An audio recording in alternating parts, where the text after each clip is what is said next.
Okay, there we're on. Excellent. I'm just, again, waiting a few seconds just to see that we have. Okay, you can see the participants coming in, so I can see more people joining us.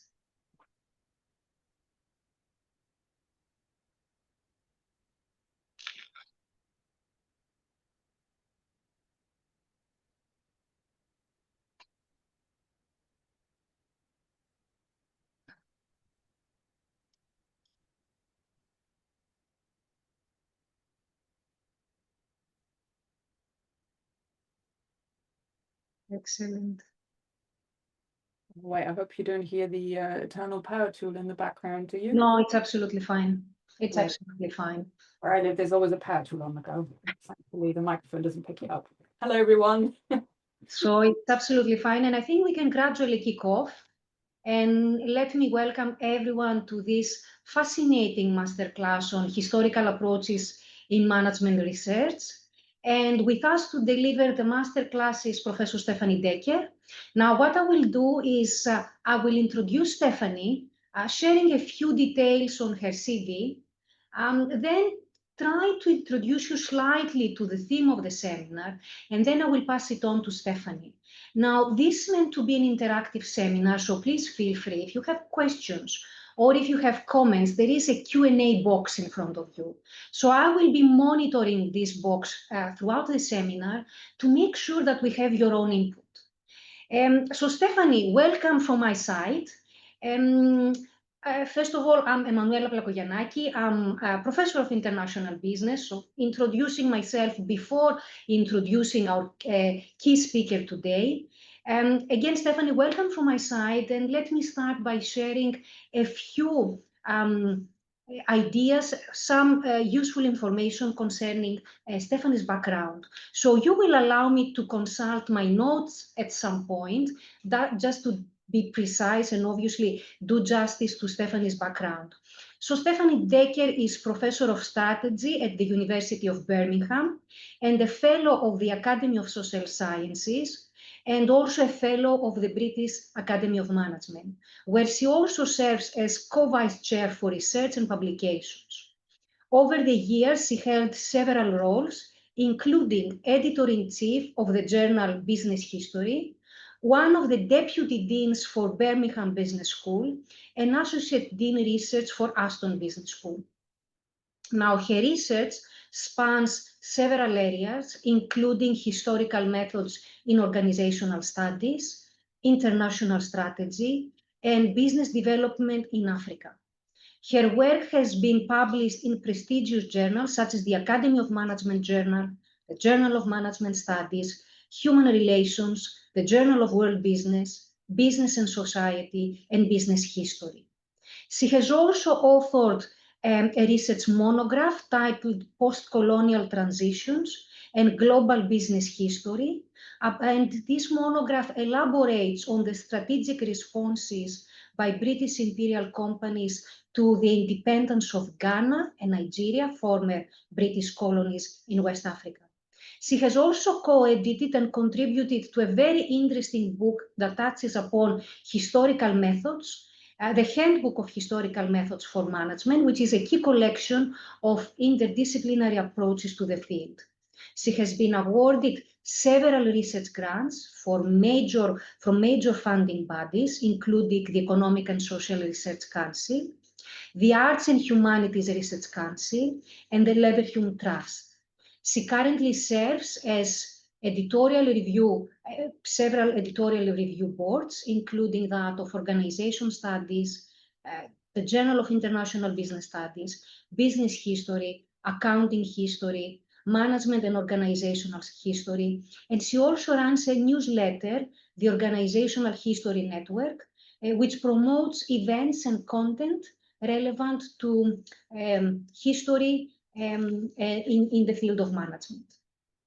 So Stephanie, with this, I would say, more detailed view of your research interests and of your previous background, I would like to welcome you in this masterclass, in this BAM Fellows Masterclass on historical approaches.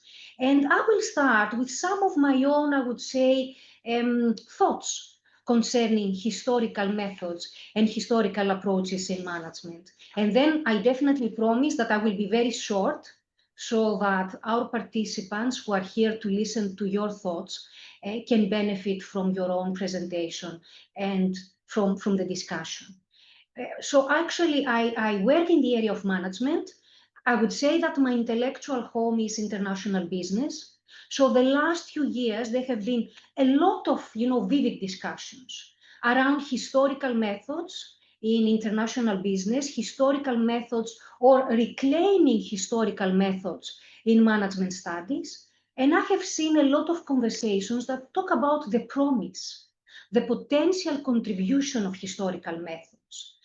As far as IB is concerned, we have this promise of historical method to bring more contextual insights, to bring more dynamic and temporal insights into the study of IB phenomena that most of the times they tend to be rather processual. We also have this discourse around the contribution of historical methods in terms of more holistic understandings of phenomena. And these discussions, in a way, they try and they aim to enrich IB scholarship and problematize all these reductionist approaches that have recently, or the last few years, dominated IB scholarship. We also see some discussions about the use of historical methods and how these historical methods can enhance essentially the relevance of the research that we do as academics. And now, despite this potential contribution of historical methods in the area of management and also in the area of international business, it seems to me that we also still see a lack of understanding concerning what historical methods entail. And I really liked one of your, I would say, papers that you have co-authored with colleagues in business history, where you say that history is indeed a research tradition largely based on tacit practices. And as opposed to the explicit approaches and explicit methodologies that many times we employ in management scholarship, I would say that most historians would struggle to explain, and here I'm using even your verbatim quotation, their methods in a way that makes sense to management scholars. So it's perhaps because of this tacitness that we still have an understanding, a lack perhaps of understanding of what historical methods entail. And these misconceptions sometimes relate to the fact that we assume that historical research is only about the past. Sometimes we also assume that historical research only relies on archival sources. And sometimes we also assume that historical research is somehow theory averse. It's very much narrative based. So with these very preliminary thoughts in mind, I would like to welcome again Stephanie, and obviously pass the floor to Stephanie to reflect and perhaps address some of these ideas. So Stephanie, thank you so much, and the floor is all yours. Thank you, Emanuela. I really appreciate it. Let me quickly start sharing. It's going to look strange for a minute. Hang on. Right. Hopefully you should, not yet. Now you should be able to see the slides. Yes, yeah, perfect. Absolutely. Yeah. Great. Yeah, thank you very much for the introduction. I think Emanuela highlighted so many important things that I'd like to talk about. I think the plan for today is that I'll speak for maybe 30 minutes, and then we should have plenty of time to have conversations, discuss anything you might want to know. And as Emanuela said, maybe use the question box, because that's probably a little bit easier. If you've been here from the beginning, you'll see the chat's quite busy, but we'll try to monitor and hopefully use the format to still get into a bit of a discussion of why you're interested in historical methods, what here would be relevant for you. And I thought about what to talk about today, and I really thought, well, the key issues are probably for an audience like the British Academy of Management around what historical methods actually bring to management research. And I mean that broadly: business, management, organization studies, international business. Because I think the question is a little bit, yes, there's a lot of potential, and Emanuela mentioned the various ways in which people feel historical methods could really bring something to their specific research agendas. But I think there's also an overarching question around, what do historical methods actually contribute to management research? Do they contribute? Do they make a straightforward contribution? And where are we now? And is there even scope for more? Is this really something where, you know, historical methods have been introduced, they've been accepted, and that's it? So I thought today to talk about three interrelated aspects. In particular, I want to talk about new data, because I think one of the main contributions historical methods can make to management research is to sensitize us to a new type of data. Or you might say, well, why new type of data? Historians work on old data. Well, yes, that's true, but I mean more in terms of the type of data rather than the age of the data. And here, this is really because historians increasingly think beyond traditional archives.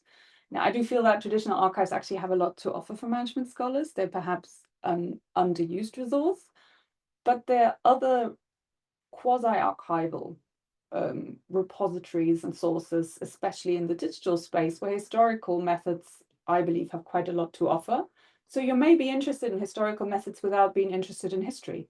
And I think as a management scholar, that is perfectly fine. And I think we're at an interdisciplinary intersection, so a lot of ways to engage with this is entirely possible.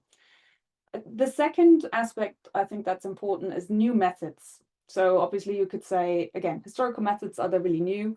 Arguably, I think they are new, certainly in management studies, but you could also say, and going back to Emanuela's point around the extreme tacitness, or sometimes people say the craft-like nature of historical methods, actually, a lot of these methods haven't really been described in a way that would have been accessible to management scholars. So they haven't really been that useful before. But in some ways, they probably haven't even been that useful to historians, because the more we get engaged in a methodological conversation, I think the better we also understand our own methodological practices and some of the diversity that exists. And that's been, again, it's one of these where you have this interdisciplinary engagement between people who were previously perhaps more in a historical department and are now in business schools, where they're also learning a lot from the practices in management. So new methods, I think, are not just methods that are being brought into the field, but I would also say there is an interdisciplinary methodological development going on, and there's quite a bit of novelty in this space. Finally, obviously, as management, we need to talk about theoretical insights. And again, Emanuela highlighted that often history is seen as a field with no theory, which is something that, you know, I'd really push back on. I think it's misunderstood in the way that theory is used. So I think there are real opportunities to develop novel ways to understand organizational phenomena, and that's perhaps where the real contribution of historical work lies and may not yet be fully developed. So that's what I thought I'd talk about today, and hopefully there's something in there for whatever you're interested in and what you'd like to hear about. And I'm very happy to dive more deeply once we go to the discussion.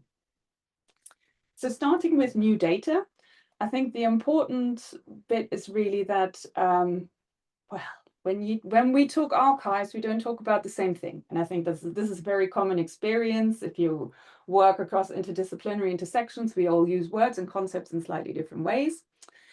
For me, the interesting thing is that, well, in management, I'd say scholars are better at conceptual clarity very often than historians.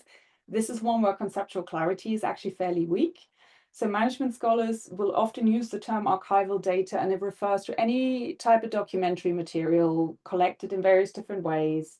Could be data sets, could be just documents that picked up during field work. So it's quite a vague reference to a kind of data that is usually just used as background material. And I think the key thing for historians is this is our main data, and it has very specific attributes, and we work with it in a very specific way. So for us, being conceptually clear around the archive, while there is debate, is perhaps more important, because we also see that the differences between archives directly affect what you can actually do with your data. So for historians, archival sources are very specific things. They are always historically specific. That means they're very often unique. a single historical source may not exist more than once. I mean, there can be situations where it exists more than once, but normally they're unique. You're lucky that the one that you're holding was preserved. It's not necessarily that there are 5 other copies. So it's not like a library. It's not like published reports. This is very different material. Imagine you have the correspondence, what today would be email, and you get all of this business correspondence. That is a normal type of source for business historians to work with. And these are non-circulating documents. So again, they're not in libraries. If they're physical copies, you need to go to very specific places where they're stored. They're normally stored in boxes. And then these folders you see over there are folders in boxes. You need to go through a database to identify what you might want to look at. You call up the box, you open up, you look for the folder.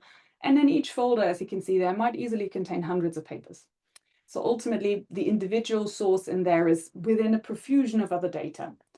And this data really is different from, what is normally called secondary data, because this is naturally occurring. These are contexts that self-document. It emerges from normal organizational operations. It reflects the interests of people at the time. It reflects their practices, their norms, and it might be relevant to your research or not. So very often for historians, adapting your research questions to what you actually find and what you can actually do something with is quite a normal process. And that would be a lot less common for social scientists, who very often interview or collect data with a very specific research question that is set at the beginning. So archives are also contextually embedded. They're stored in particular places with particular purposes, and historians normally like to understand why and how this stuff survived, why it was put down in the first place, whether something is missing, whether there was intentionality in collecting it, and why is it being made available to you. And for business historians, that's probably even more important, simply because we don't work with public archives. A government department needs to deposit everything. A firm doesn't. So firms are only required to keep very few documents.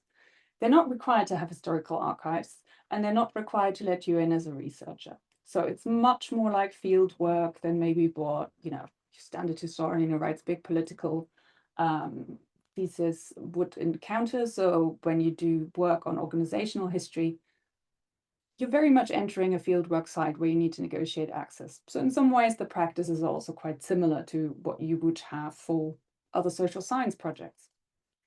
Now, the social scientific data that I find a lot of my colleagues in management organization studies expect to be in an archive is either these sort of reports you get online and the stuff you see published, which of course isn't very revealing, or it is documents that were perhaps previously primary. Let's say somebody did an interview study and then the UK Qualitative Data Archive, it's stored there and you can look at somebody else's research. And a lot of the discussion of secondary data deals with that. That's a real problem when historians try to position the data that they're working on, because for historical researchers, it's really naturally occurring data. And that differs fundamentally from researcher-constructed data sets. And many years ago, we sort of made this difference between researcher-constructed and found data, in the sense that every single time you have to go into the field, which is an archive, and you actually have to find the stuff that is relevant to your question. And at the beginning, when people were starting to publish historical research in business and management, it was very difficult translating that. And I think to some extent, it is still not entirely straightforward, because when you submit something to a journal, you say secondary data, there's an assumption it is a different kind of data from the stuff you actually encounter in an archive.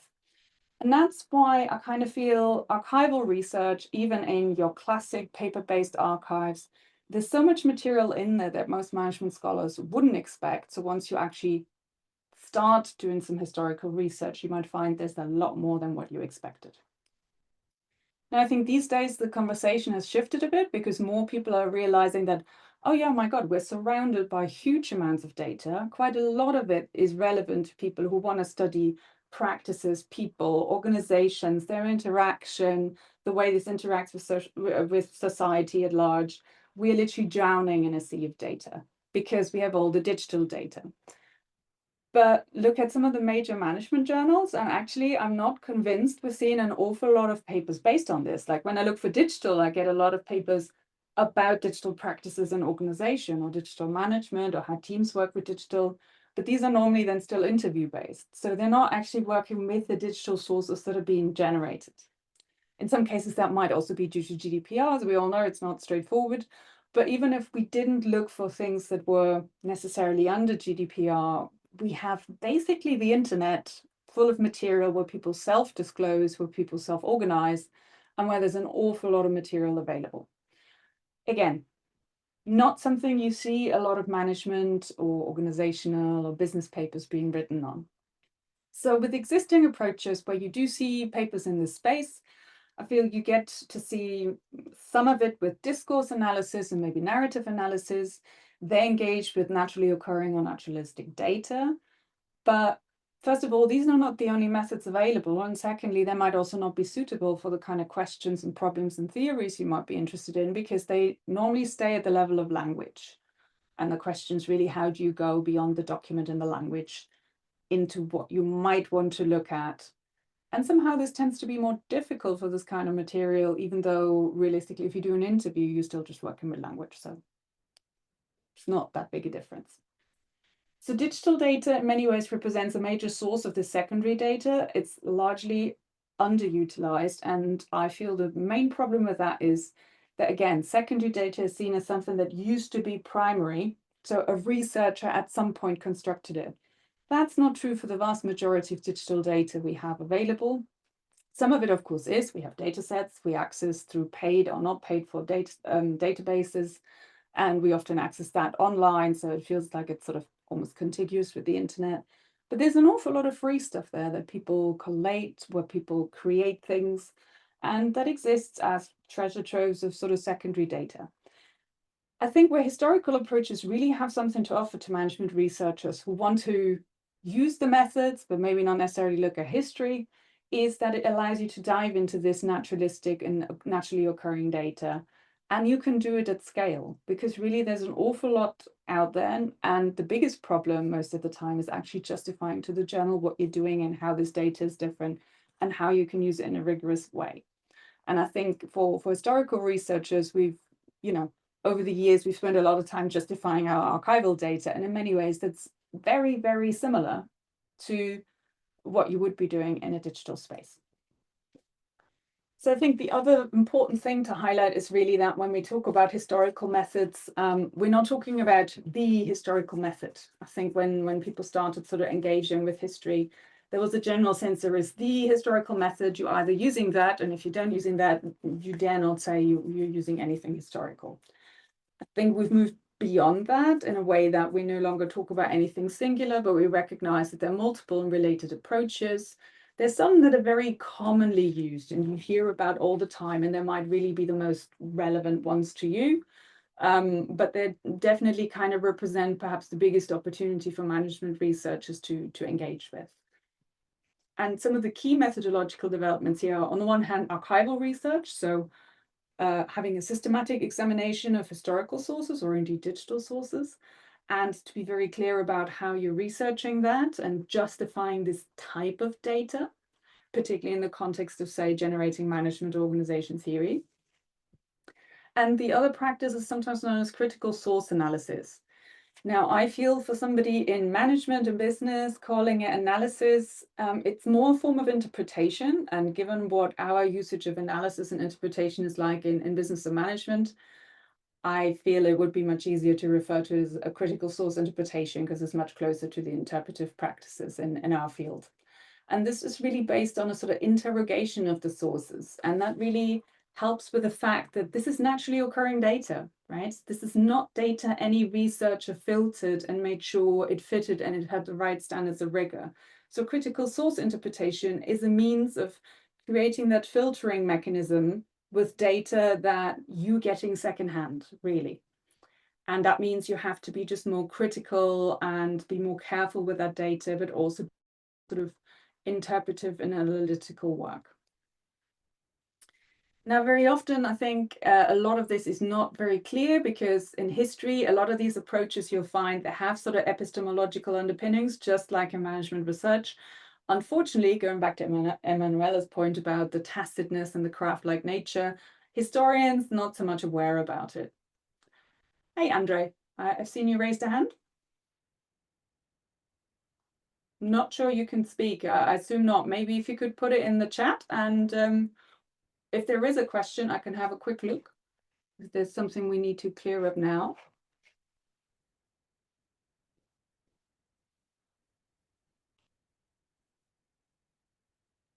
Okay, can't see anything. If it's okay, I'll go on and maybe just add something to the questions. And if it's a question of understanding right now, maybe just put it in the chat and Emanuela can give me a wave if it's something we need to resolve. Okay, thanks. So going back to epistemology, historians basically have epistemological disagreements just like everybody else. So that's in part the problem around how do you use historical methods. So you'll get people using it differently. A while ago, I wrote a sort of piece trying to map it, but it really also tried to map this intersection where we work into management and where we just need to show much greater awareness of what are these epistemological underpinnings. So you get more positivist historians, you get more critical and interpretive historians, just like you would in business and management. And really, there's probably different sets of the historical debate that work for you, and it helps to kind of be able to locate yourself within that. Now, critical source interpretation, I'd really say, is perhaps the most important one and the one that almost all historians share. So it's the one where, you know, differences in interpretation, differences in approach matter the least, because critical source interpretation seeks to really interrogate historical evidence precisely because, you know, this was created somewhere, we don't necessarily know where. In a good archive, we actually know quite a lot about it, and critical source interpretation is a way of bringing this contextual information into the analysis, and it helps you interpret the meaning of the source. So really, when we interrogate historical evidence, we try to bring in a systematic framework of interpretation that examines sources in terms of who were the audiences to this source. You know, if you've got business internal documents, it's very different to a report, and you might get people with lots of different views arguing something, marginal notes.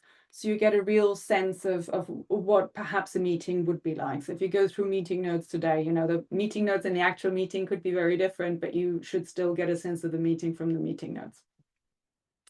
They're often different purposes, and you'll also find lingo. I mean, most of us work in universities, I'm sure you're aware, and there's acronyms, lots of lingo, happens when you look at organizational archives all the time.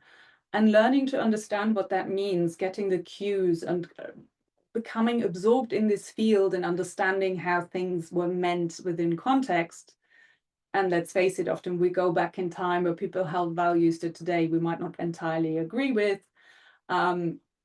Needless to say, you get that in archival sources, and that is revealing and important and analytically valuable.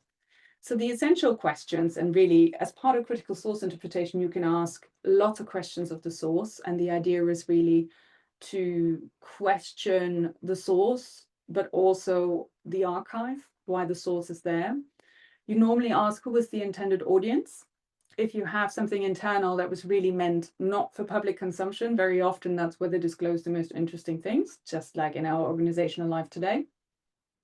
What was the purpose of creating this document? Are they part of a formal communication? Are they informal? What does it tell you about the way the organization communicates? There's a fantastic book about modes of communication by Joanne Yates, looking really at how structures and systems of communication build organizations. It tells you a lot how you should interpret the content of something within context, because the meaning can shift within context, and knowing what happened at the same time in the sector, in the organization, between individuals tells you an awful lot. And sometimes it takes a long time to fully get that context. And in a way, you asked us to understand how much evidentiary weight can this source bear? How do you want to interpret it? And how reliable do you find the material? But the reliability entirely depends on also the research question you ask, right? So some questions you might need facts. For some questions, you really might want to see differences in opinion and political moves that are being made in the organization. And all of that is potentially something you can do with historical sources. And in a way, I think here's another opportunity, even if, you know, you don't really want to be a historical researcher, perfectly fine. But historical approaches such as source interpretation can be really useful in informing other qualitative methods.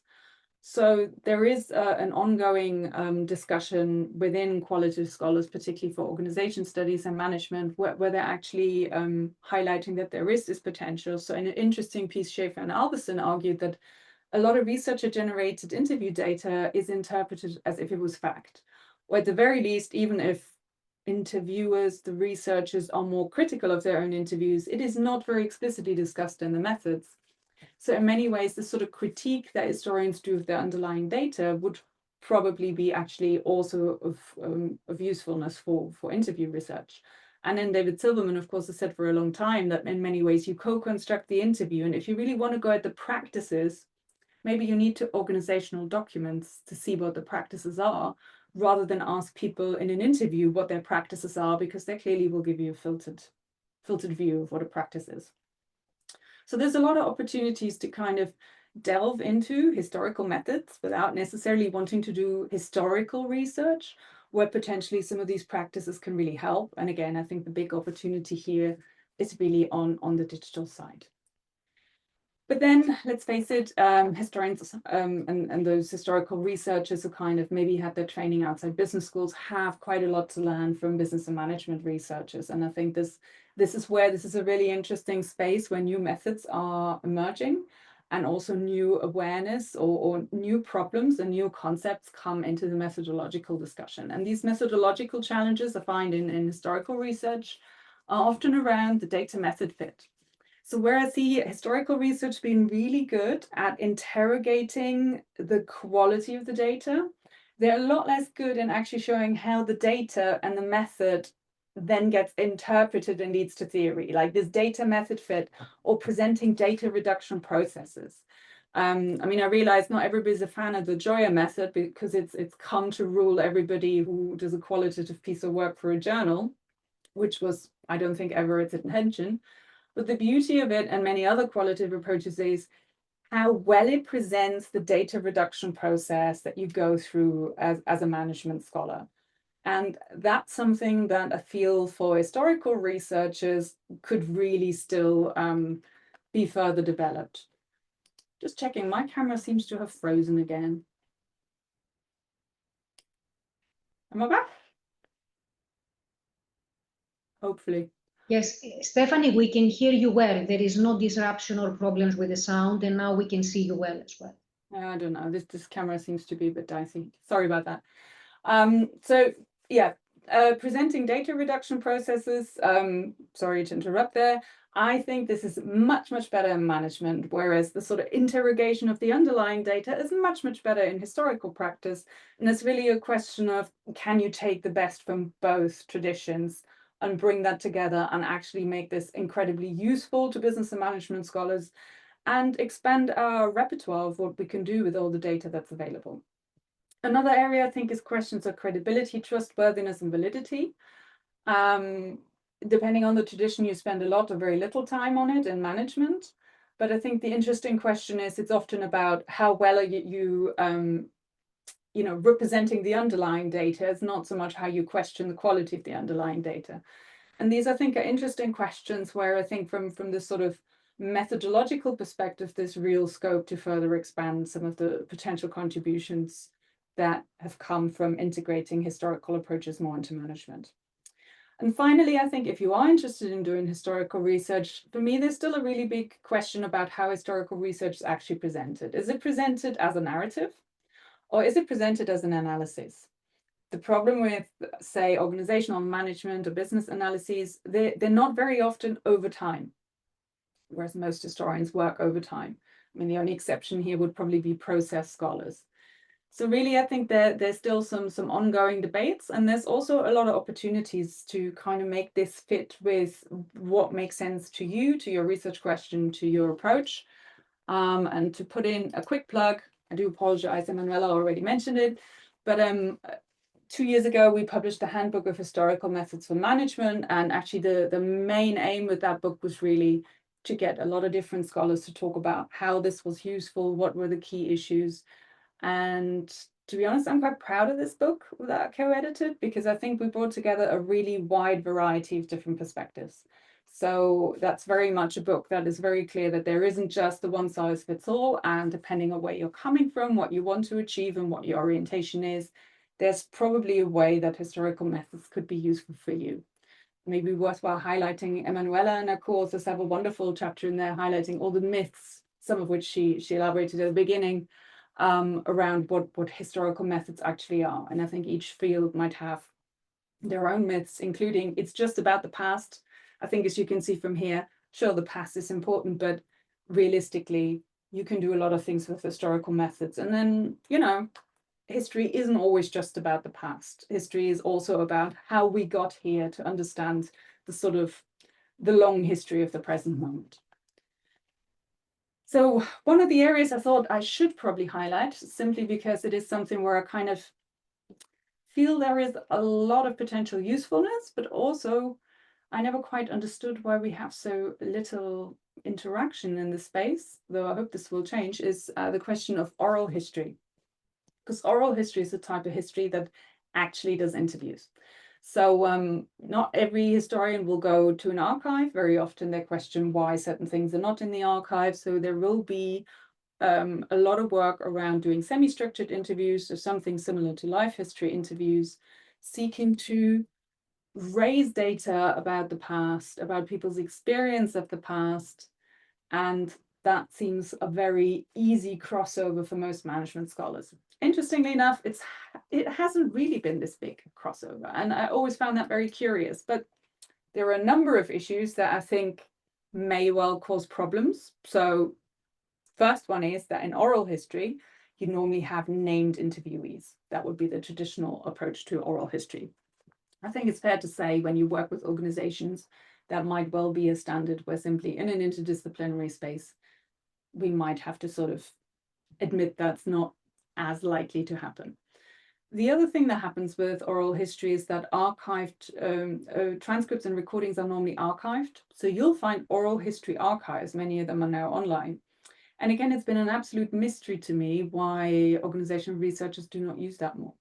The British Library famously had a fantastic oral history resource. It was all online. Well, they still have it, but as you know, they had the whole attack on their digital infrastructure. So at the moment, it's inaccessible. But as a wide-ranging set of oral history interviews, they're about finance and the City of London and its history, about regulation and energy infrastructure, and lots of other subjects, but many of them are deeply, deeply organizational, business focused, professionals focused. So all areas where organization scholars would really normally research, but we've seen very little work on these resources. And then, of course, this is all publicly available materials for secondary reuse. Often business and management, that's not so commonly done, but clearly in the social sciences, the pressure to make data both open and reusable, also if you're a qualitative scholar, is growing. So realistically, I kind of feel this is maybe an area where some of the historical practices are really where the journey is going to go in qualitative social science. So this is just a bit of a plug, because I think really oral history, there are a lot of opportunities, I think, for potentially really interesting interdisciplinary work. And I think it's just an area where perhaps for management scholars, the barriers to interact with historical methods are going to be lower, or maybe it is just a little bit too similar. I'm not so sure. So this sort of concludes a little bit the part 2 about the methods. Obviously, this is very closely related to the data, because data methods, obviously, they belong quite closely together. But I think finally, I wanted to come to the subject of theory. Emanuela already highlighted this sense of historians have no theory. And I think that there was a whole phase where I think collaborations with historians were often seen, they're the people who do the data collection. So yeah, a little bit the data monkeys, hence this picture. I'm not sure I find this monkey somewhat scary, but this was the least scary I could find. And I have to say, while I thought this was sort of over, I was at an organization studies conference a few years ago in a session on archival research, which was run by management scholars. And what they said at the end was, we're not historians because we do theory. And I sat there and thought, wow, this is really offensive. Because realistically, I feel historians do theory. They might understand theory different. And to some extent, maybe this is a problem because that allows other people to miss the fact that there's theoretical richness in historical perspectives, and also I'd say the way theory gets embedded into narratives also goes back to this question, should we use narrative as a presentation or analysis? Very often we've used narrative, and that perhaps hides the theory in the perspective of management scholars. So I very much disagreed with this notion, historians don't do theory. I also thought, interesting, so what would you do if historians also did theory? But that's a different question. And a few years ago, with my co-authors, we wrote an article about what we called historiographical reflexivity. It's a mouthful, I realize that.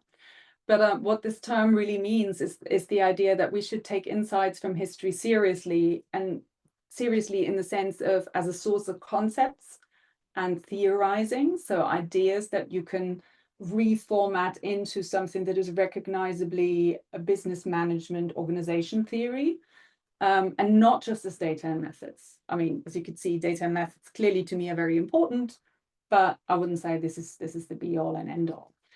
And one example here of actually an extremely successful loaning of concepts from history, I would argue, is rhetorical history.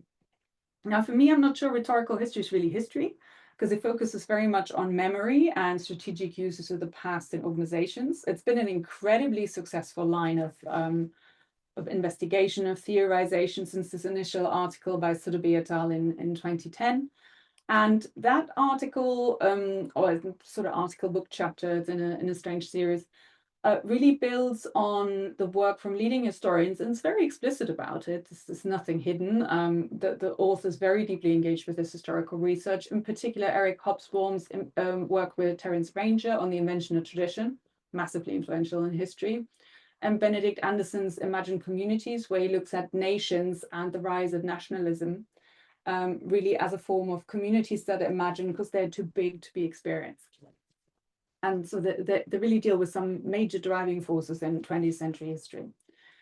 And by rhetorical historians, this has been really adapted to show how organizations actually strategically invent their own communities, sometimes even their own histories, to position themselves in countries, in industries, towards competitors.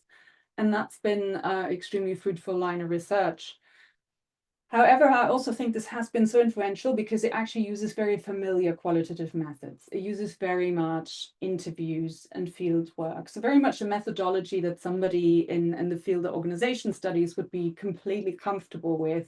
So they're only taking the concepts from history, but they're reformatting them into a theory that's recognizable to management scholars, and then use recognizable theory. So I think just, the alienness of it is limited. So here we have theory derived from historical concepts, not so much historical data and the collection of data or the methods. So unsurprisingly, I kind of believe that if you used all three approaches, maybe you could come up with something more novel, but maybe also this is something that can only happen over time, because clearly theoretical approaches in management take a very specific shape, and in history, they're quite different. And I think historians perhaps, or historical researchers, need to be a little bit clearer about how they use and view theory. There's a whole stream of research. Again, you'll find good descriptions of that in the handbook of the historic turn, where people really argue that history isn't limited to data and methods in terms of what it can contribute to management scholars, but it could also reorient theorizing towards more contextual understanding and long-term processes. And of course, Emanuela and co-authors have worked a lot around a more contextualizing approach to phenomena in business and international business. And I think it closely aligns with those ideas around bringing context more into theorizing. I think the other aspect's really that it'll also allow qualitative scholars to theorize longer and larger processes than were typically common, particularly in process research, which is very detailed and very specific. I think the other area where historical research can contribute to theory is the ability through this kind of naturally occurring data to look at hidden influences. I think through historical approaches, you reveal some continuities, some disembodied standards, practices, and influences that as individuals we're probably not aware, because they're so much part of our day-to-day practices and everybody around us accepts them So we probably don't realize. Similarly, we may be subject to organizational or influences beyond the organization that, again, we may not be fully aware of, and that you can only really understand with hindsight from a sort of perspective looking at documents generated by lots of different people and organizations in different contexts. So I think a lot can emerge from these intersections if we can widen the lens to look at bigger issues and bring more context in. And here's really where historical research, I believe, has a lot to offer to management scholars. So to conclude, I think a lot of the time in the last few years, people who try to publish historical research in business and management had to really focus on legitimizing historical sources as a different type of data, to legitimize historical methods as something that isn't familiar to other qualitative social scientists. And the question is really, what's next? And I think there is real opportunity to really go into developing new theoretical insights, but also not just loaning them and using them with existing methods. Sure, that's also fine. I have no problem with it. But I think the real potential is by starting to really connect all the different areas where historical research could make a potential contribution. So different types of theorizing might be possible also through just the fact that we have so much naturally occurring data. So some of that theorizing may not even be about the past or historical, right? We might also find we spend more time analyzing the quality of underlying evidence, particularly if you're using data from the digital realm. I think we're all aware that we need to be highly skeptical and need to be able to question and really interrogate where some of this material is coming from and why it's available. And hopefully there's also keener engagement with historiographical concepts, because historians have written about pretty cool things. And if anything, if you read the news today, it's becoming more relevant, and there are plenty of historians who are interviewed all the time in the media. So just because it's in the past doesn't mean it doesn't have contemporary relevance. And hopefully that's also true for some of the concepts that derive from historiography. So I'd really say that historical approaches hopefully are becoming and have become just much more established, and gives us the opportunity to bring together data, methods, and theoretical insights. Very influentially, Peter Clark and Mick Rowlandson wrote a paper on the historic turn many, many years ago, and that's what they were arguing for. And I kind of feel we're now at a point where a lot of this might well be much more possible now, because more people are interested in engaging with us. And in case you want to sort of engage with the community in some of the events, the barcode for the Organizational History Network, where we basically send around any updates and news. So it's an easy way to stay in touch if you're interested. So thank you very much. I hope this was interesting, and this is sort of what you were hoping for. And yeah, I'll look forward to hear any questions or comments from you. Thank you so much, Stephanie. That was really interesting, and I think that I can already see a few questions emerging, and I will go directly to the chat box to pick up some questions. I also see some comments on, so we have Q&A, so I will pick up Q&A, and then I will also pick up comments from the chat box. I will start with Rebecca. She has a couple of questions. The first question is that, is it possible, so verbatim, Rebecca says, is it possible to code historical analysis method into longitudinal studies? I reckon that the question is about whether historical analysis can be part of a longitudinal study. And her second question is whether you have any recommendations concerning practices of historical methods in management scholarship. I think we already have your handbook, but as a starting point. But apart from that, if you have some additional recommendations for Rebecca. Yeah, thanks, Rebecca. I think coding historical analysis method, I assume you mean more like coding historical data into longitudinal studies. Always depends how you use the term longitudinal in my experience, because don't forget, with historical studies, what you find, it's very retrospective very often. Not in the sense the sources are not retrospective, but you're looking at it retrospectively. So what you're looking at in many ways is something that runs up to the present day, but normally stops before the present day. And also, if you have a very long running study, you'll find that units of analysis, values, organizations. Lots of things change if you have a very long run study. So some of the coding where you try to assign data to fixed categories, over time that can be very, very difficult. And I think even in process studies, they use this sort of temporal bracketing because they really need to kind of put bits around where things are similar and where things are changing. And it is the changing that I feel historical methods can be very good at working with. So if you do a longitudinal study where you're really looking at perhaps continuous change, you struggle with the discontinuities if you have to code something into fixed categories over a long period. And I think that's one of the key problems that you normally find when you use that sort of material. But it's worthwhile looking at, I think, the famous ICI studies, the Sleeping Giant. So Mick Rowlinson was one of the research assistants on that project.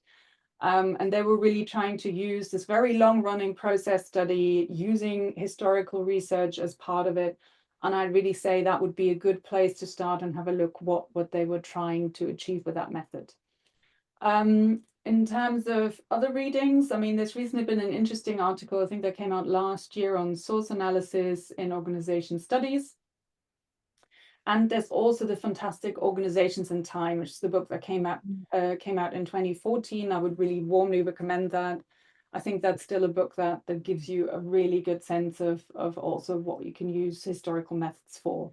So my feeling is, have a look, depends on what you mean by longitudinal study, and consider whether it works for the particular setup that you have. So I hope that helps. Rebecca has also another question that is talking about the robustness of this method, and I'm going to preempt you a bit, Stephanie, here, because you already mentioned that when we talk about historical methods, this is very much an umbrella term. It's not one size fits all, and I reckon that this is also relevant for assessing the trustworthiness of historical approaches, that you cannot have a single set of quality criteria, but this also varies. Isn't it the case?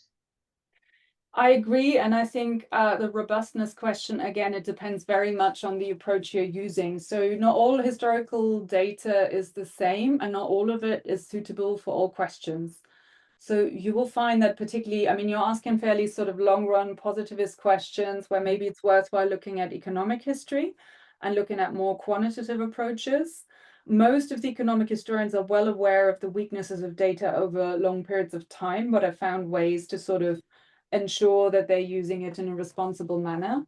If you're using it for more qualitative research, then again, I think it's worthwhile looking into I would say the underlying data, why it is available, who collected it, and there's interesting work around, particularly when you look at more statistical data. We often use it as if it came as a really neat package. Historians have questioned how these statistics are constructed. So there's actually quite a lot of historical work on how quantification is pursued and what's been hidden and what's been perhaps glossed over. So it's worthwhile understanding how that data is constructed, and that's what historians do all the time. But depending on what you want to use it for and what data you have available, the data might indeed be fine. And this is a way in which you could sort of claim robustness of that data for your particular research design. Thank you, Stephanie. I have now a question from Lisa, and I'm just reading the question from the Q&A box. So what do you recommend to frame information for the times given the intolerances of current day? This may be more prevalent in the US. Okay, I think you mean a little bit the issue around when you see very clear biases or very clear attitudes in this. And I think a lot of the archives I've worked with are, of course, very colonial imperial archives, and they're racist, they're sexist, and it's not like any of this has gone away. As you're saying, at the moment, we see a lot of things that in many ways bring up a lot of historical similarities. And I think it's interesting. You begin to understand that these attitudes have an internal logic, and an archive can draw you into that internal logic. And sometimes you need to take a step back and thinking, they're justifying a lot of things that I'm actually really uncomfortable with. And this is the interesting thing. I think there is this big temporal distance often between the things that you read about historically and where you are today, but you also realize these were all people living in their own time. So it's quite difficult not to feel drawn into it. So it's an incredibly rich form of data collection. It's a little bit more like ethnographic field work, I would say, that you come to an understanding of a specific time and of its internal logics. But I also feel that if you then present it, you need to be very clear around, and this is why I think the concept of temporal distance is helpful. You say, there's a temporal distance. This at the time happened. It wasn't universally accepted, but you can also see that within this organization, this was extremely prevalent. So I think that there's ways in which you can position that. And also, I think today, maybe more so than even a few years ago, we're aware of some of the issues in our society. So it's not always that the present is better than the past.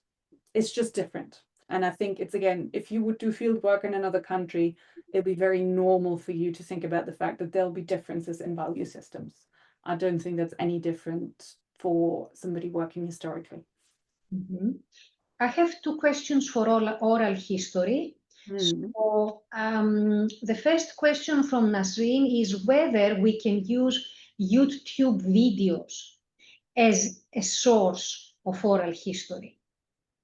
I think that's a great question. And I actually currently have a doctoral student who is using YouTube interviews, not as oral history, just using it as a replacement for semi-structured interviews. And I think that that's a fantastic thing to do because there's so much fascinating material on YouTube. It is often, clearly it's very constructed by people presenting this, but it is constructed for different audiences and different purposes than the researcher. And I think that makes it a really rich resource, almost richer than some of the oral history, because this is not co-constructed for research questions. And I personally feel that's definitely something you should explore, because I feel that for a lot of people, for a lot of organizations, people are talking about their experiences and they're thinking all the time, and we ignore it as management and organization scholars. And I think there's just fascinating material there. So I'd really encourage you to do it. I'd really say engage with some of the literature around secondary data, but be very clear that you're dealing with naturally occurring data. Maybe highlight historians, historical researchers in management use that kind of naturally occurring data all the time, that you put in a bit of a critical appreciation of what is YouTube, why are they making this available, and how are you using it? And then hopefully, I mean, I'd really like to see more research like this in journals, because I think there's a whole world out there that we're currently sort of know exists, but we don't use it for our own research. Mm-hmm.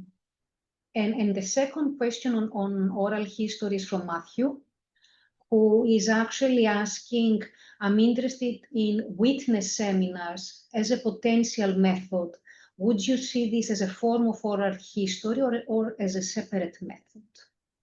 Hey, I mean, I personally don't know witness seminars. I assume this is a little bit similar to, say, truth and reconciliation investigations.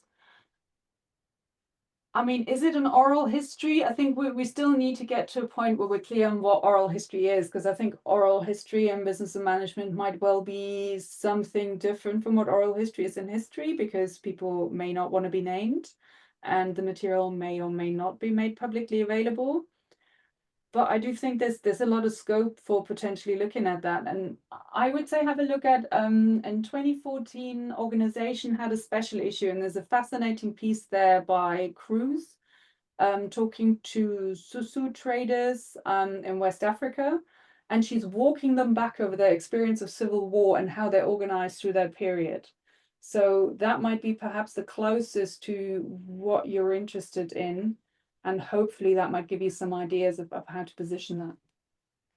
Thanks, that's very helpful, Stephanie. Now, given that we have talking about different sources of data contributing to oral history or historical methods, I will zoom out a bit because Joe has an interesting comment in the chat box, and he says, thank you for some of the great ideas. If an argument can be made for the validity of historical material as data, Do you agree that an argument can be made for TV programs, literature, or historical fiction as a valid data source for business and management research?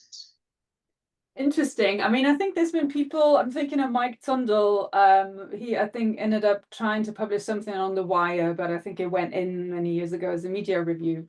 I think it really depends. I mean, historians use it as a historical source all the time, but as a historical source about media. So I'm kind of wondering how you want to use it. I think using it as evidence of this is how organizations are, that's problematic because they're clearly fictional representations. They will always pick up certain things that people recognize, but everybody knows that everybody's life on telly is way more interesting than our own life. Like nobody ever spends any time eating, preparing food, cleaning their house, sitting on the couch. So is it a clearer lens on people's experience? I wouldn't say that. I do think, however, it might tell you a lot about trends and discourses and changing social attitudes. And I would say historical research on media has definitely used it in that way. And there's also an interesting line of research on actually historical fiction as well as historical documentaries. I think Jan de Groot wrote a book, Consuming History, looking at the way that public history turns into a consumer good. And again, that might be interesting for you to have a look at and think how that might fit with what you want to do. Earlier on, Stephanie, you provided a source for witness seminars. Now, do you have a source, Knut asks, do you have a source that utilizes oral history in the context of management studies to suggest a study that has employed oral history in management research? Yeah, there's not that much, Knut. I think it's probably the same piece. It's Cruise 2014 and organization studies, and that's really a proper organization, sort of organization approach using oral history. And I think that's very interesting. There's another piece by McLean and others. I'm trying to remember the other name. I think McLean, Harvey, and Stringfellow in business history that's relatively social scientific, that is trying to look at an old oral history resource that they reanalyze, and they look at how people think about sort of organizational and political change in Eastern Germany. So you might find that interesting because it's really kind of trying to analyze how people felt about the organizational representations of political change. Those are the two I can think of. There isn't that much. I find that very odd. Okay. Thank you, Stephanie. Now, there is a very nice question here from Nasrin again. How would you usually work with an archive? Do you start more inductively and then you allow the archive to tell the story so that the narrative emerges or patterns emerge? Or do you start with a theoretical framework in mind? That's a really good question. Frankly, that gets discussed by people working with archives quite a lot. The reality is that you normally come to an archive and you're interested, but over time you learn whatever you're interested in, you need to hold it somewhat loosely because there's no guarantee that you'll find exactly what you're looking for. So it's very abductive in its approach. Like you might have a broad theme. You might not even have a research question because it feels just too early. It's very exploratory. And you just know you're so reliant on what's actually in there. Once you identify a really good archive, and for business historians, it's often like, look at this business archive, oh, they've got great files on this stuff. I want to look at strategic change over a long time period in a year. I have fantastic resources over a 10-year period where everybody gives their opinion on this once a month. And then you probably go with that one. Sometimes I've been to the World Bank archive and I came in with one project. I found stuff. I mean, I was looking at like 3-4 different archives. So what I found was fine. It wasn't quite what I was hoping for. Instead, I found a whole resource of other papers on something that I'd read about and knew was very important, but I had no idea that I had such great files on it. And I sort of collected it all and honestly, I never quite figured out what to do with it, but it's an absolutely fantastic trove of material that I still hope to go back. So people who do archival research often just collect. They might not yet know what for, but they just know this stuff is really great. You're observing, you know, in fieldwork terms, you're observing something that you know is fascinating. You might not yet know what you're going to do with it. So it's a mix, and I think you need to be very flexible. So working more abductively, being open to the data, being open to counterintuitive insights, and then you take it from there. And Stephanie, let me ask you something, because you mentioned now this, that you are going to archives, you are, you know, finding interesting stories, etc.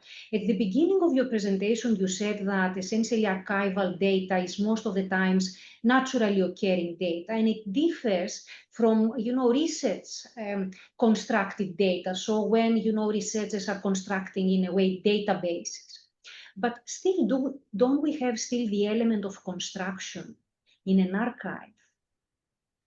Absolutely. I think what you get with an archive is that it is constructed for purposes that are not necessarily research purposes. They can be political, they can be for the organization to use it. So, for example, the Coca-Cola archive, hardly anybody is allowed to go in there, because Coca-Cola uses the archive very heavily for their own museum and to present their own public relations. So the Coca-Cola archive is very much constructed to be used by the organization. And most other archives that are owned by businesses, I would say, are to some extent constructed for the organization.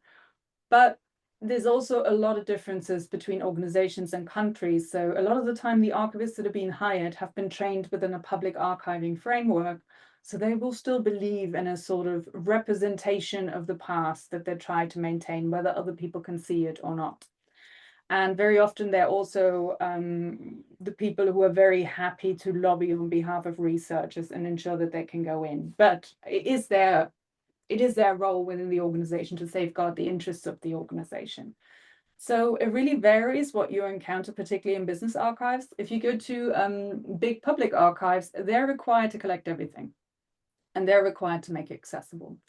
So you get more data, and you get data that more directly represents the sort of the official mind of the government department collecting this data. But it will still be constructed, because it tells you a lot about the identity and the purpose of the organization that compiled, and not just compiled, but created the data.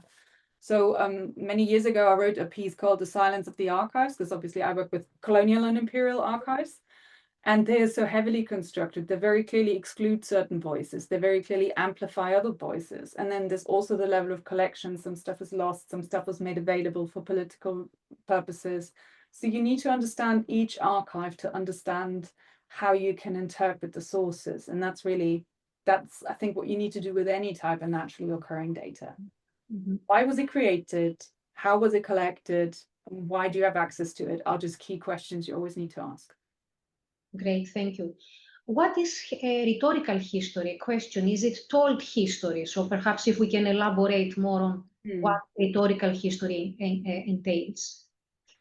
So rhetorical history is this approach that was really around how organizations use their own history and how they position the past. And actually in history, there's a lot of work around also how states use the past through memorialization, positioning themselves, memorializing big events like wars. It's something we're all part of, but it creates communities. So rhetorical history is really trying to bring this sense of organizations are not just constrained by history, they're actually using stuff from their past to frame themselves anew with every investigation of their own history. And some of the examples include how, for example, new products are launched. For example, Carlsberg launched a craft beer that goes back to its origins and to an old phrase, Semper Ardens. So that's interesting work that Hatch and Schultz have done on that. There's work around how the past can be used to build a brand. You get interesting investigations into, for example, how very, very old firms, particularly in Japan, very much use the past for legitimacy, but also just to be relevant, right? So Japanese sake is only relevant because it's this old, highly traditional, very excellent product that is still being done by the same family for like hundreds of years. And that's really what rhetorical history tries to find a framework around, of why and how do organizations use the past, and particularly high-end goods like, say, watches. It's like, we've been making watches for generations. It becomes a really important factor, or vineyards, all sorts of wines. So for consumer goods, it can be very, very important. And do you think that rhetorical history is still a form of history? This is, I have a question here. Could you further elaborate on why you don't think rhetorical history or using the past is a historical method? Right. I think rhetorical history, I'd say, isn't a historical method because it is really a qualitative social science method. That said, I don't feel that means it's not part of the broader, historical approaches in management family. I think it is. The piece I mentioned earlier in Human Relations on historiographical reflexivity sort of maps it by saying there's actually now a lot of work on rhetorical history that looks at how rhetorical history was leveraged in the past. There's an interesting one on the Hudson Bay Company showing how the Hudson Bay Company learned to use its past. And it learned to use its past decades ago at the start or middle of the 20th century. So, creating the past for your own purposes isn't just something that happens in the present, it happens in the past. I would just say it's not a historical method because very often it is contemporary and it's not interested in analyzing historical sources. So in that sense, I'd locate it more within memory, but I think memory and history are clearly super closely related. And one without the other doesn't fully make sense, but it also sometimes makes sense to be a bit more precise, coming back to conceptual clarity to say, well, with history, you might have this temporal distance, whereas with memory, you have this long view of the present that stretches back very far into the past. Both are perfectly fine ways to think about the past, but they are conceptually different. You use different methods and you come up with different explanations. The next question is touching a very sensitive chord, at least as far as I'm concerned, and it's from Andreas, who says, I wonder what's your take on the use of generative AI technologies to analyze archives in business history, promising or dangerous? Stephanie. Well, I actually think promising, and we've done a project about developing an AI tool that we started in 2020, so long before the current generative AI, and it's incredibly clunky by what you can do today. I mean, but back then it was like, oh my God, this can do amazing things. Now, of course, we could do more, and I think archivists have been really interested in this potential for some time, also because we have something known as the digital heap. You may not have heard about this, but if you talk to people who are involved in the National Archives, they're very concerned about the digital heap because since about 2000, departments, of course, created digital data and they were never properly ingested and managed by archivists. So there's this enormous profusion of digital data that has not been made available that they need to tackle, and they're really, it's one human cannot deal with it. So they clearly will need AI technologies to work with this. I think the problem is a little bit that archivists are very keen on reliability. These tools are not so reliable. Data security, that is part of their remit. So any of the public tools that ingest into the main model, I mean, that would really be dangerous, but there are lots of options through APIs where you can use the tool without using it. There is a technology called a RAG pipeline, which means you have an underlying data set, you use a model on top of it, and a model that doesn't go into the main model that you either buy or have through an API, and that then throws out responses. And then you can ask questions of the underlying data. And if this is a little bit hard to visualize, I'd say look at Notebook LM. And Notebook LM, if you put, say, PDFs or YouTube files in there, it'll answer you questions about the underlying data that's in there. And I personally think, and there's some archivists who are working on this and who are interested in this, this is probably where the future of the digital data will go to. Nobody has the time and the money to digitize all that paper stuff. So that will always remain in paper. It's only a very small selection that's going to be digitized. Great, thank you. So the very, I would say, more to the optimistic perspective concerning the use of generative AI. Let me touch upon another question that Nana is asking here about the potential of historical research when studying innovation. And the question is that what else could qualify as historical data beyond archival data? Obviously, Stephanie, this is a very, I would say, customized question, because I reckon this has to do with a very particular research topic, and we don't know the research question as well. But perhaps out of your experience, what could be used beyond archival data?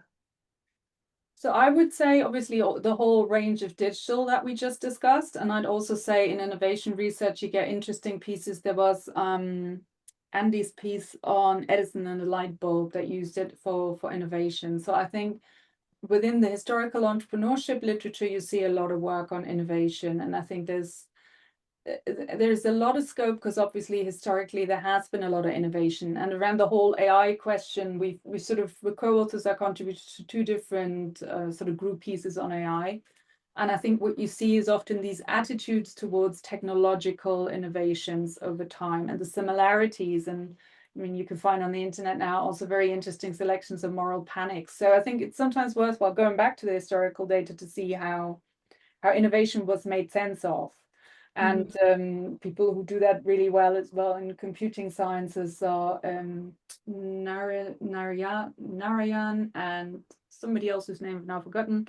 But they write a lot about AI as normal technology. So when you put that in AI as normal technology, they use a lot of historical similarities to reflect on the point in time we're in. But as I said, particularly everything digital, you can use contemporary data with historical methods without it being about the past. So I think there's at least these two avenues for innovation research. Yeah, and particularly if innovation is taking place in a particular sector, I reckon that you should be able also to find very neat historical data on the sector to provide a bit of context in the study. A very interesting question from Kering, and the question is about using historical data as a teaching tool. That's interesting, particularly the case around written narratives of life in Victorian London's workhouses for classes on social change and what has changed. Yeah, I think that's fascinating. And again, there's also a lot of self-published memoirs, oral history collections around what was it like to live in those situations. And I think it's very interesting because historical sources are very personal, and I think it really activates empathy in a major way because you become so immersed in it. And I think that's where a lot of teaching potential lies. We've also last year published a piece because Manuela and I, and also a co-author Elena, we love the Bauhaus, and we used it as a little bit of an opportunity to highlight that engaging with historical material forces you to imagine what it was like to be there. And I think that's really useful for the classroom. I think that's where the richness of historical data and perhaps the way concepts and theories are not so foregrounded make it much, much more engaging for students. So I think this sounds like a great teaching project, and hopefully hear more about it in due course. Sharing perhaps some thoughts here, because I teach international business and I like teaching geopolitics.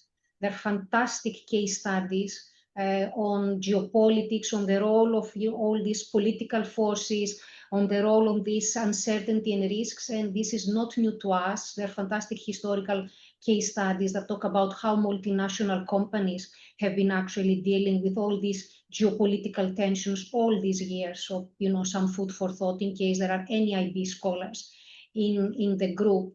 Could you please go further into the different approaches of narratives? So you talked earlier on, Stephanie, you said one way to present a historical study is following a more narrative approach.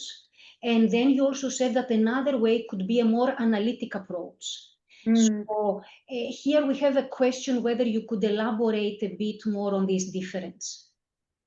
Yes, I think we developed that a lot in the AMR piece at the time, because maybe narrative historical work was more common then. And I think the problem with narrative is often, how do you show the link to the data through the narrative? But it's very good at showing change over time. Historical periodization is very similar to temporal bracketing. Whereas when you do analysis, the link to the underlying data is very clear, but I do find the coding frameworks that we have are not very responsive to changes over time. And because they create these fixed categories, and then they create a sort of a process, it becomes very clunky to put in the multiple speeds and levels of historical change that I think when you work historically, you work over longer time periods, you might have broad contextual changes, but your coding might focus on the organization. And then something external happens that changes everything, and it isn't generated from your data or your model because you couldn't just code everything. So I think both approaches have their pros and cons, and it really depends on the journal, the question, and the theory you're working with and what works best. So if you've got anything that is more snapshotty, analysis works fairly well, or anything that tries to show a specific practice that was established over time, it works well. But something that tries to show change over time, it becomes less useful to use coding, because I find the coding can often be not super useful to show change over time, because actually you might want to show how the code changes and then you're no longer coding the same thing. And Stephanie, how would you reply to this inherent retrospectiveness of historical methods? So do you think that this would be potentially a source of bias? Well, I know this is very much a criticism. I've always found this astonishing because obviously, I mean, I think it's a major advantage of historical methods.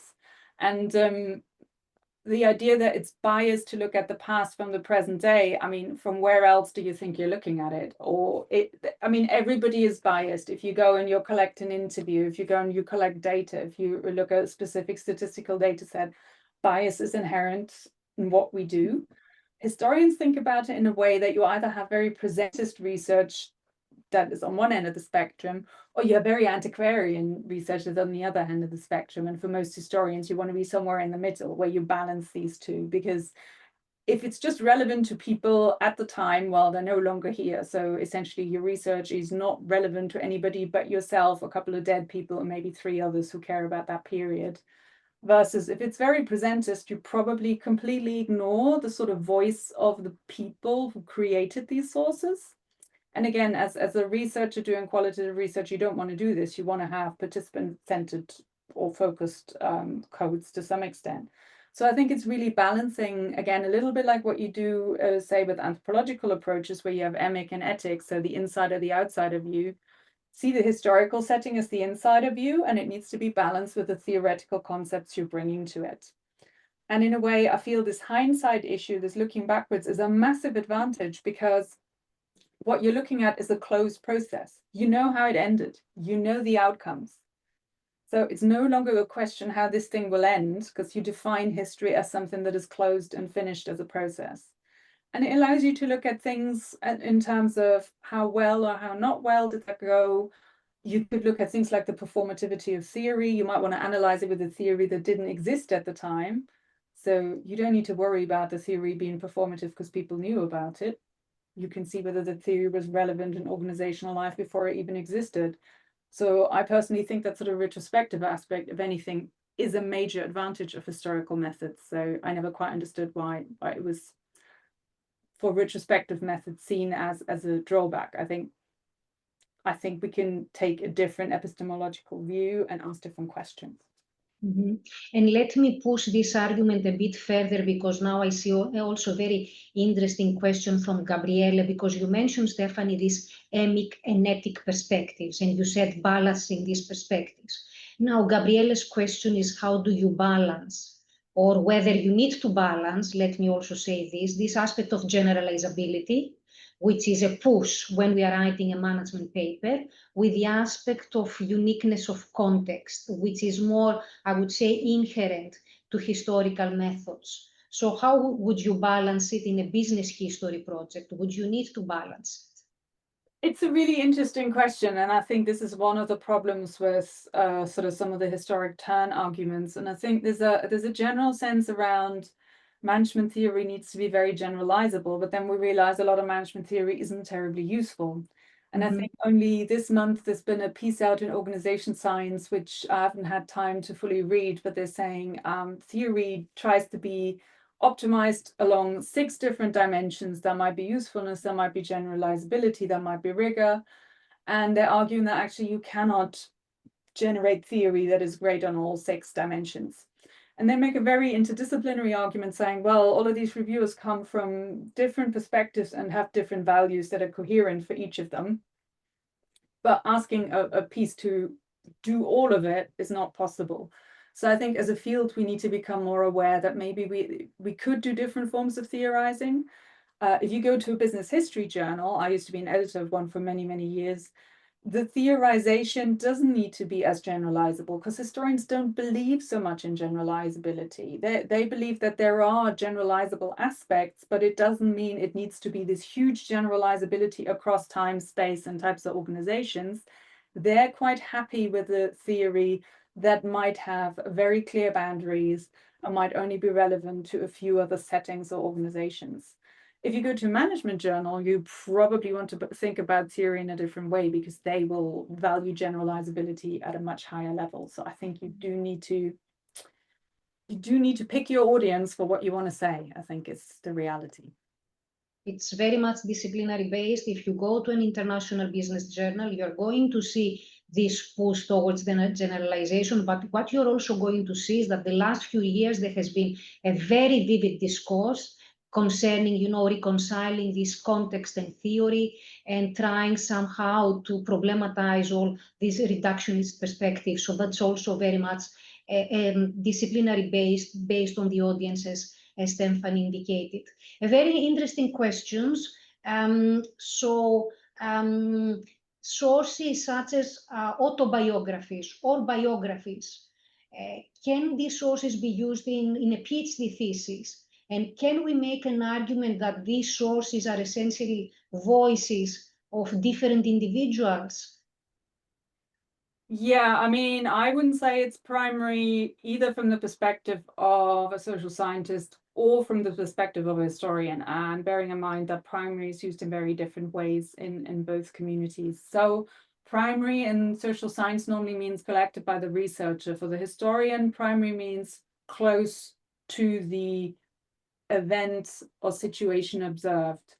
Now, a memoir, an autobiography, or a biography is never close to the situation observed. It might be the closest you can get, but quite possibly you could find letters of people. And you'll see that with hindsight, people interpret their life differently. And particularly if they're published, I mean, what was the audience they were addressing? So while we would still ask these questions of primary sources, you'll find that also in history, these are used as sources, but they're interrogated also around how historical individuals framed their identity and made sense of their lives. So they're not being seen as an immediate representation of experience. They're very much seen as something narrated for an audience. They might have taken things out, they might have reflected differently over time of things. I mean, if you read, like, say, Doris Lessing's The Golden Notebook, where she has different views on her own life, and within the novel, her view on her own life and her experiences changes. I think that's a very good literary elaboration of what that's like. But there's a book called Reading Primary Sources, I think Dobson and Zeman, it's somewhere behind me.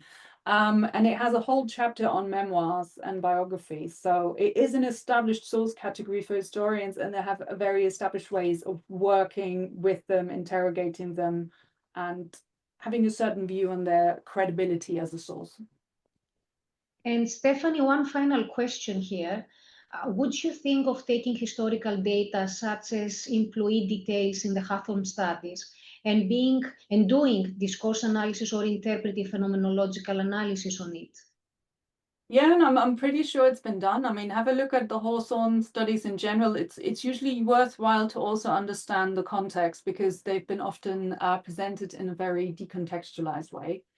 So if you see, for example, John Hassett's work on the Hawthorne studies reflects on the wider context of the Hawthorne works, because they just had a terrible accident, massive loss of life. It was a big disaster for the community and the organization. So the Hawthorne studies were preceded by things that to members of the organization was massively important. And that's often bracketed out. So while you can do this, I'd still say if you use historical data, bring in the historical context to some extent, and particularly the Hawthorne studies is also work by Ellen, and I'm blanking on her surname now, but Hawthorne studies, there's a wide range of research, particularly in management studies, that is taking a historical angle on it. And that is to some extent perhaps also revisionist and question where our received wisdom about the Hawthorne studies is perhaps not something that stands up historically if you bring the context back in. So I would say if you do a discourse analysis or interpretive phenomenological research, do look at the context, because that also helps you interpret better within the creation context of this material at the time. Great. Thank you. Thank you, Stephanie. That was absolutely fantastic. It was a truly illuminating masterclass on historical methods and their contribution to management scholarship. I have learned a lot out of this masterclass today. So thank you very much for your time, for the presentation, and also for taking the time to address the comments and the questions from the audience. From my side, I would like to thank you all. I would like to thank all participants for their interesting comments and their thought-provoking questions, for the time you invested in this seminar. Most importantly, Stephanie, for her effort and time in delivering this insightful talk. Thank you so much. Thank you so much, Stephanie. I hope we see you all. Should we also share the details for the British Academy of Management conference? And if anyone is attending a special session on historical methods in management scholarship? Yes, we haven't got currently a slot for it, but we are running a symposium, again, talking about historical methods, talking about similar issues that we've talked about today. That will be in person at the conference. It is co-hosted by the Management and Business History SIG. Emanuela will be talking about the myths in IB and how to maybe tackle them. I'll probably talk a little bit about similar things that we're having here. And we are joined by a wonderful colleague, Mark Saunders, who of course has done fantastic work on methods in business and management. And Mark will talk a little bit about introducing new methods and really set the wider context from his many decades of experience. So we really look forward to that. Hope you can join us. Just for me, also thank you very much for your really great questions and for coming, and as Emanuela said, making the time today. And obviously thanks to Emanuela for being a fantastic host. It's very professional. You should have your own TV show, I think. Thank you so much. Have a nice evening to everyone, or a nice continuation of the day, depending on the part of the world you are. And we hope to see you soon. Thank you so much, Stephanie. And thank you, Ambra, in the back office for organizing the process and making this seminar possible from an IT and organizational perspective. Thank you so much, all. Thank you. Thanks, everyone. And thanks, Ambra. Just to say, posted an answer. We don't yet know the dates, but I think we'll get the program very, very soon.